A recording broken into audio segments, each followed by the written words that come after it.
¿Invasión o liberación de Venezuela? Veámoslo. El ejército de los Estados Unidos acaba de atacar al ejército venezolano y, como siempre que se produce una guerra, existen dos narrativas que buscan justificar a cada uno de los bandos en ese conflicto. Entre los partidarios del ejército estadounidense escuchamos que se trata de una guerra de liberación en favor del pueblo venezolano y en contra de una oligarquía extractiva, mafiosa, parasitaria de los ciudadanos de Venezuela.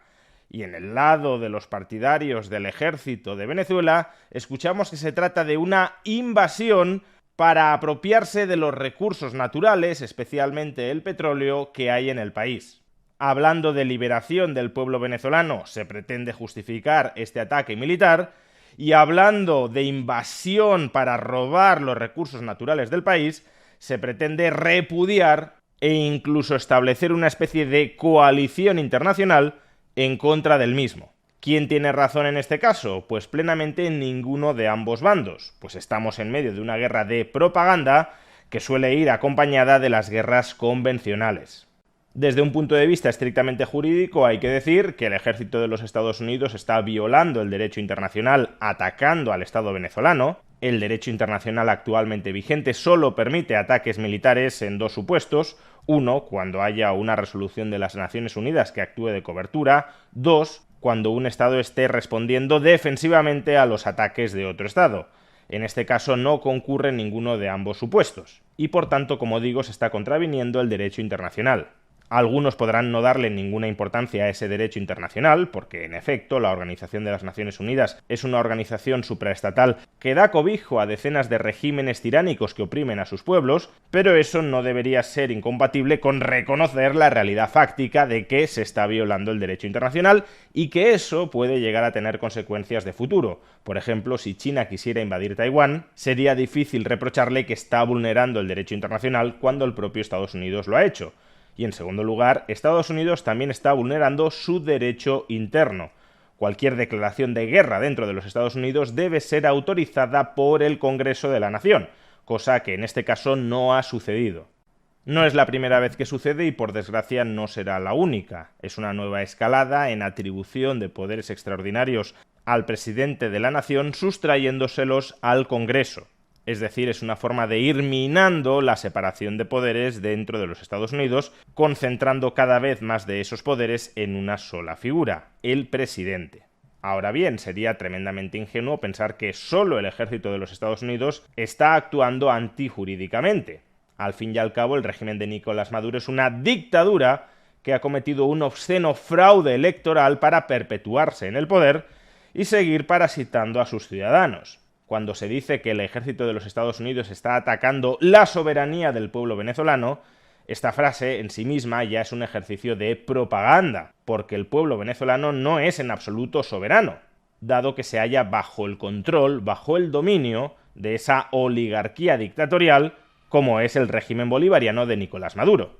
Muchos de quienes hoy se rasgan las vestiduras por el hecho de que el ejército de los Estados Unidos está vulnerando el derecho internacional no se rasgaron esas mismas vestiduras cuando Nicolás Maduro vulneró su propio derecho interno dando un golpe de Estado, cometiendo un obsceno fraude electoral en las últimas elecciones presidenciales y, por tanto, convirtiéndose en dictador de Venezuela. Y así llegamos al segundo conflicto de narrativas o de propaganda, que esta es una guerra de liberación del pueblo venezolano versus a que es una guerra de invasión contra la soberanía de Venezuela. Por supuesto, muchos de los defensores de este ataque militar de los Estados Unidos argumentarán que el objetivo del mismo es liberar al pueblo venezolano y restablecer la democracia y los derechos humanos en Venezuela. En realidad nadie sabe los motivos profundos por los cuales Donald Trump ha decidido ordenar un ataque militar contra el régimen tiránico de Nicolás Maduro, pero es muy dudoso que el objetivo principal del mismo sea un objetivo tan desinteresado como el que anteriormente he descrito. tanto porque Donald Trump siempre ha defendido la primacía del interés de los Estados Unidos sobre cualquier otra consideración, cuanto porque a lo largo y ancho del mundo hay muchos otros regímenes tiránicos que oprimen a sus ciudadanos y Estados Unidos no los ataca para liberarlos. Es decir, sea cual sea el motivo de fondo de este ataque, ha de haber razones geopolíticas de fondo que lo expliquen. Quizás sea verdad que a Estados Unidos le interese el petróleo venezolano, aunque Nicolás Maduro se lo llegó a ofrecer en bandeja para evitar este ataque, o quizá hayan decidido poner fin al régimen tiránico de Nicolás Maduro, que actuaba como elemento de desestabilización regional al subsidiar enormemente fuerzas electorales de carácter chavista en los distintos procesos electorales de la región. Sea cual sea el motivo de fondo, es harto dudoso, repito, que toda esta operación militar tenga como finalidad primera y fundamental liberar a los venezolanos, lo cual no significa que no pueda ser un efecto colateral de esta operación militar. Es decir, aunque Estados Unidos busque con este ataque militar objetivos de índole geopolítica, quizá una consecuencia de los mismos termine siendo una liberación, aunque sea parcial, del pueblo venezolano. Es decir, que éste deje de estar tan oprimido por el régimen tiránico de Nicolás Maduro, que éste deje de estar tan oprimido como lo está ahora bajo la bota de la tiranía chavista. Para que se entienda mejor qué quiero decir con esto último, creo que todos estaremos plenamente de acuerdo en que el objetivo de este ataque militar no es destapar los trapos sucios de Venezuela en la política española. No es enterarnos de a qué periodistas, a qué politólogos, a qué expresidentes del gobierno, a qué partidos políticos ha estado regando con dinero el régimen chavista de Venezuela para que difundieran dentro de España la propaganda de ese régimen chavista. Pero un efecto colateral de este ataque del ejército estadounidense contra la tiranía chavista puede ser que toda esa información termine saliendo a la luz. Pues lo mismo con la liberación, al menos parcial, del pueblo venezolano. Ahora bien, y de la misma manera, sería enormemente ingenuo y ruin argumentar que la precaria movilización armada del ejército venezolano en resistencia contra los ataques estadounidenses está esencialmente motivada por defender la soberanía del pueblo venezolano. Cuando se nos dice que hay que armar una coalición internacional para defender la soberanía de Venezuela, para dar apoyo al ejército resistente de Venezuela contra el ataque invasor de los Estados Unidos, en realidad lo que se está diciendo es que hay que apoyar la permanencia en el poder del régimen opresor y extractivo de Nicolás Maduro. El ejército venezolano no está luchando por defender la soberanía de Venezuela, está luchando para defender la permanencia en el poder del dictador Nicolás Maduro. Del dictador Nicolás Maduro y de toda su banda mafiosa de criminales que copan los puestos de poder en el Estado venezolano.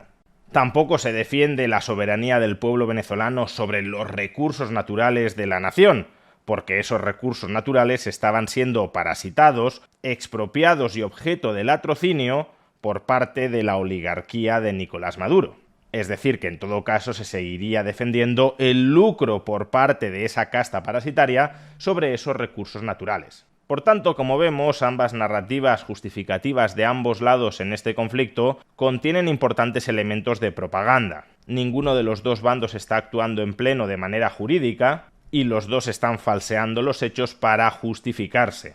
Y así lo que uno debería plantearse es cuál de ambos lados constituye el mal menor. Si el ejército de los Estados Unidos, que busca intereses geopolíticos pero que al buscarlos puede terminar liberando a los venezolanos oprimidos por la tiranía de Nicolás Maduro, o en cambio la tiranía de Nicolás Maduro, que ha destrozado el país y exiliado a millones de personas. Personalmente, si esta operación concluye de manera quirúrgica, es decir, sin víctimas civiles y con daños únicamente militares y sobre los jerarcas de este régimen tiránico y extractivo, con la captura y arresto de los principales mafiosos de este régimen, muy en especial como ha sucedido con Nicolás Maduro, entonces, aún con la incertidumbre de qué futuro le depara a Venezuela, entremezclada con los intereses geopolíticos de los Estados Unidos, desde luego creo que el lado menos malo es aquel que puede darle una cierta oportunidad de libertad a los venezolanos.